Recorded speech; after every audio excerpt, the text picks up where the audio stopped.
过年不让放烟花怎么办？咱们来尝尝赛博烟花电子版。我这搞了一个50的，还有80的，还有200的，依次来看一下它们到底是什么狠活。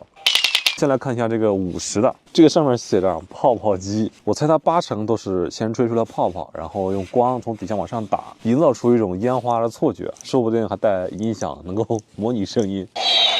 泡泡叶这样拧上去，底座装上去，这个底座怎么装不上去？一个非常标准的廉价玩具才会配的这种18650的电池，其实这个电池还是有一定危险性的啊。好，现在电已经接上了，接下来就是见证奇迹的时刻，让我们一起按下开关。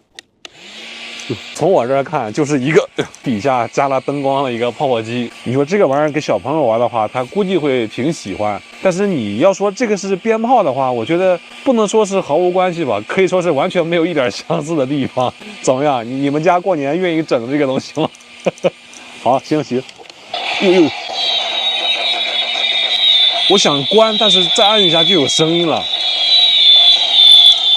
如果你努力去分辨的话，你会发现它其实是在模拟烟花升空以及爆炸那个音效，但是因为它功率实在太低了，所以模拟的可以说是完全没有一点相似的地方。啊，行，就这，大哥歇了吧，大哥歇了吧。有请下一位选手，价值80块钱的赛博烟花。你看这个价钱上去以后明显不一样，都配可充电电池，它一共送了8节5号电池，然后配了2个充电器，8节2个。它每个充电器是3位置的，2个充电器只能充6块，但是这里有8节，可能是挺实在，但是数学不一定好。这玩意儿必须有节目效果哦！这居然是2个，可以组成立体声。这个用手摸上去，塑料的材质明显是比这个要敦实了很多。它一侧呢是放泡泡液的，另外一侧呢装电池。驱动它的话，总共需要6节电池。咱们把这个也装上，成一个左右立体声再开机。兄弟们，我夸他夸早了，电池不够呀！一个机器需要6节电池，2个机器请问需要多少电池？但是他只送给了咱们8个电池，显然是不够的。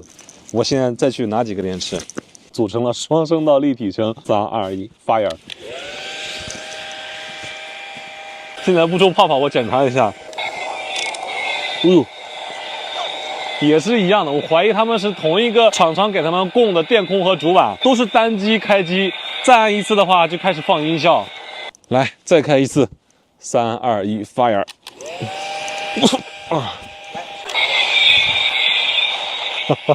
这个效果满分10分的话，你打几分？好，第3个就大不一样了。从原理上面来说，跟这2个有本质的区别。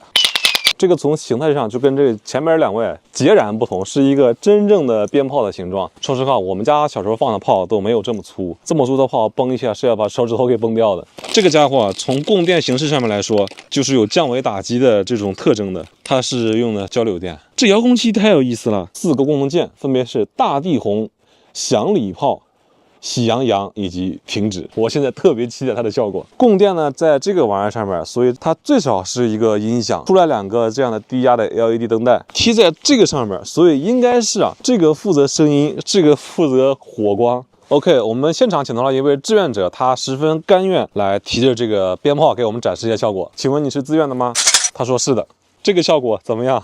有没有一种似曾相识的感觉？我觉得把它挂到卖羊肉摊的那个前面非常的合适。OK， 兄弟们，接下来就是见证奇迹的时刻。先来放一个大地红，3、2、1 ，fire！ 这个声音还是非常大的，非常的接近真正鞭炮的声音。也是因为它本身从供电上面来说，它就是一个交流电的，然后这个音响的尺寸非常大，所以这个声音可以说是以假乱真。再换第2个节目，喜羊羊。声音是不是很逼真？还有一个响礼炮，这个声音估计是最大的。3、2、1，怎么样？咱们最后的最后，把3个一起放，来看看他们3个在一起能有什么化学反应。